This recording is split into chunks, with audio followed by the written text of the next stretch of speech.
దాన్ని ఇట్లా పంచుతో కొట్టడానికి ఆ ధనుంజయ అనే అతను ప్రయత్నించాడు. బ్రదర్ కుక్కనే కొడుతున్నారు, చెప్పాను కదా అరుస్తుందని, నేను పట్టుకున్నా కూడా కదా అంటే అంతలోనే తన మిస్సెస్ పక్కనే ఉండి కరిచిందా నిన్ను అని అడిగింది.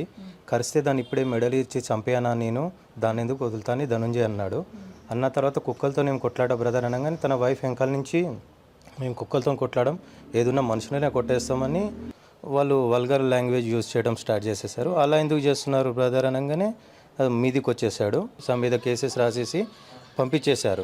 మీరు వాళ్ళ జోలికి రావద్దు, వాళ్ళు మీ నచ్చజెప్పి పంపించారు. కానీ ధనుంజయ్ అప్పటి నుంచే థ్రెటింగ్ స్టార్ట్ చేశారు. నేను ఎట్టి పరిస్థితుల్లో ఇవాళ నైట్ వరకు నిన్ను చంపేస్తాను, నిన్ను వదిలే ప్రసక్తే లేదు, నువ్వు ఇలా చేసావు, నేను నా కెపాసిటీ చూపిస్తాను నీకు అని చెప్పి అనటం. తర్వాత వాళ్ళ అత్తగారు ఎవరైతే తన మిస్సెస్ వాళ్ళ అమ్ముందో తను ఇవాళ నీ పాడ గట్టిపిస్తాను అని అంటే నేను చంపిపిస్తాను ఇవాళ అబ్యూజివ్ లాంగ్వేజ్ మాట్లాడడం.